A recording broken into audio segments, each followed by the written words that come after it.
19वीं और 20वीं शताब्दी के दौरान देश के विभिन्न भागों में जनजातीय समूहों ने बदलते कानूनों, अपने व्यवहार पर लगी पाबंदी, नए कर और व्यापारियों और महाजनों द्वारा किए जा रहे शोषण के खिलाफ कई बार बगावत की। 1831-32 में कोल आदिवासियों ने, 1855 में संथालों ने, मध्य भारत में बस्तर विद्रोह 1910 में और 1940 में महाराष्ट्र में बरली विद्रोह हुआ। बिरसा जिस आंदोलन का नेतृत्व कर रहे थे वह भी इसी तरह का विद्रोह था। बिरसा मुंडा का जन्म 1870 के दशक के मध्य हुआ। उनके पिता गरीब थे। बिरसा का बचपन भेड़ बकरियां चराते, बांसुरी बजाते और स्थानीय अखाड़ों में नाचते गाते बीता था। उनकी परवरिश मुख्य रूप से बोहंडा के आसपास के जंगलों में हुई। गरीबी से लाचार बिरसा के पिता को काम की तलाश में जगह जगह भटकना पड़ा था। तो लड़कपन में ही बिरसा ने अतीत में हुए मुंडा विद्रोह की कहानियां सुन ली थी। उन्होंने कई बार समुदाय के सरदारों, मुखियाओं को विद्रोह का आह्वान करते देखा था। बिरसा के समुदाय के लोग ऐसे स्वर युग की बात किया करते थे जब मुंडा लोग दीक उत्पीड़न से पूरी तरह आजाद थे। सरदारों का कहना था कि एक बार फिर उनके समुदाय के परंपरागत अधिकार बहाल हो जाएंगे।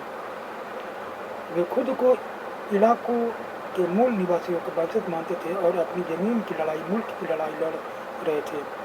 वे लोगों को याद दिलाते थे कि उन्हें अपना साम्राज्य वापस पाना है। बिरसा स्थानीय मिशनरी स्कूल में जाने लगे जहाँ उन्हें मिशनरियों के उपदेश सुनने का मौका मिला।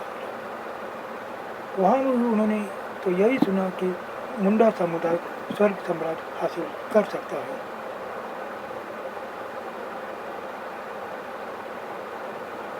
और अपने खोए हुए अधिकार वापस पा सकता है।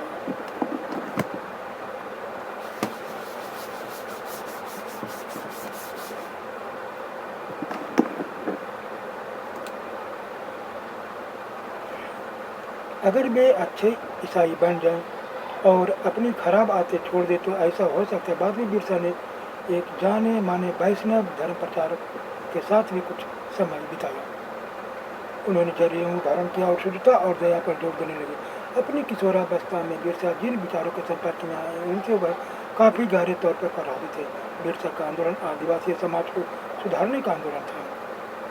उन्होंने मुंडाओं से आह्वान किया कि वे शराब पीना छोड़ दें, गाँव को साफ रखें और डायन और जादू टोने में भी विश्वास नहीं रखें।